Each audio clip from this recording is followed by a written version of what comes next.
9वां और 10वां दिन, कृतज्ञता का चुंबक और जादुई धूल। नमस्कार, मैं हूं चेतन। इस वक्त आप मेरे साथ सुन रहे हैं द मैजिक की ऑडियो बुक समरी, जिसे लिखा है रोंडा बर्न ने। इस समय हम अपनी कृतज्ञता के 28 दिनों के अभ्यास की यात्रा पर हैं, जिसमें से हम 8 दिनों के अभ्यास के बारे में जान चुके हैं।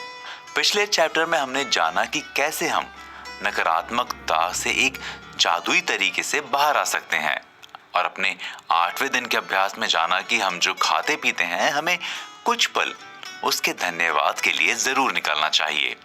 इस कड़ी को आज हम अपने 9वें दिन के अभ्यास पर केंद्रित करेंगे, जिसमें हम जानेंगे कि कैसे हम धन को अपनी ओर आकर्षित करेंगे।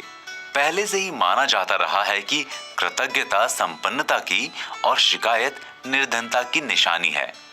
यानी ये एक गोल्डन रूल है कि आपके पास चाहे जितना धन हो, अच्छा स्वास्थ्य या संबंध हो, या फिर मनचाही नौकरी हो, अगर आप उसके प्रति कृतज्ञ होंगे तभी उनमें वृद्धि होगी।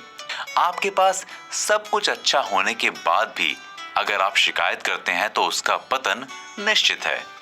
कुछ लोगों के पास पर्याप्त धन होने के बाद भी वे शिकायत करते रहते हैं।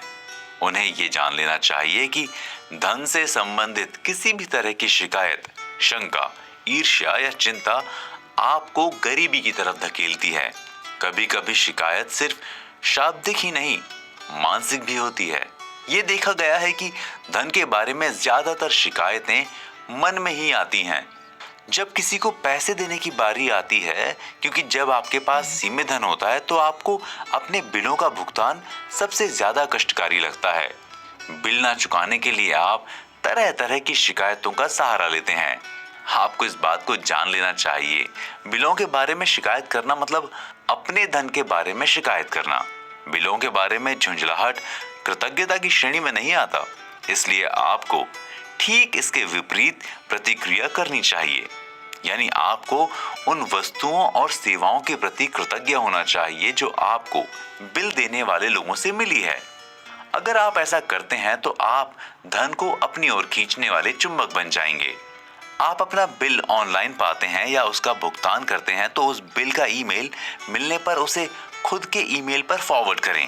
सब्जेक्ट में बड़े बड़े शब्दों में लिखें, पैसे के लिए शुक्रिया। इसी तरह पहले चुकाए गए 10 बिलों को ढूंढें और फिर सबके सामने जादुई शब्द लिखें, शुक्रिया, भुगतान किया। ध्यान दें कि जब आप इन शब्दों को लिखें तो ज्यादा से ज्यादा कृतज्ञ हों। जब आप भुगतान किए गए धन के प्रति कृतज्ञ होते हैं तो ये एक मैग्नेट की तरह काम करता है। वो भुगतान किए गए पैसे के बराबर के धन को आपकी ओर वापस खींचता है।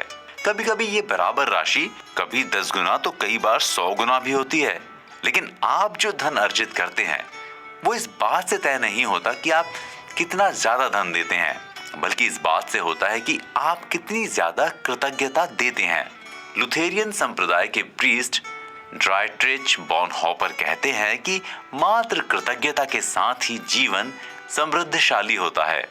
इसी के साथ बढ़ते हैं 10वें दिन की ओर, यानी अपने 10वें अभ्यास की ओर। इसमें हम जानेंगे कि हर एक पर जादुई धूल का छिड़काव करके हम खुद की जिंदगी में कैसे जादुई बदलाव ला सकते हैं। प्राचीन धार्मिक ग्रंथों में लिखा गया है कि आप किसी इंसान को जो भी चीज दिल से देते हैं वो आपके पास 100 गुना होकर वापस आती है। इसलिए हमें कृतज्ञ होना चाहिए। किसी इंसान को थैंक्स बोलना जरूरी नहीं है, लेकिन यह आपके जीवन को बेहतर बनाने के लिए बहुत जरूरी है। आप दुनिया के उन सभी सफाई कर्मियों के बारे में सोचें जो पब्लिक टॉयलेट, हमारी सड़कों, ट्रेनों, बसों, हवाई जहाजों, अस्पतालों, होटलों, ऑफिस की सफाई करते हैं। आप पूरी दुनिया के सभी सफाई कर्मचारियों से मिलकर उन्हें धन्यवाद तो नहीं दे सकते, लेकिन जब भी आप रास्ते में या कहीं भी इनसे मिलें तो उनको शुक्रिया कहते हुए उन पर जादुई धूल का छिड़काव करें। जब भी आप अपने ऑफिस की चमचमाती मेज पर बैठें, साफ फुटपाथ या फर्श पर चलें, तो कृतज्ञता जरूर प्रकट करें। मन ही मन आप उनको शुक्रिया या थैंक्स भी बोल सकते हैं। अगर आज आप घर पर हैं तो एक पेन और नोटबुक लेकर उन 10 लोगों की लिस्ट बनाएं जिन्होंने आपकी सेवा के लिए अतिरिक्त कोशिश की थी। इसमें कोई भी हो सकता है।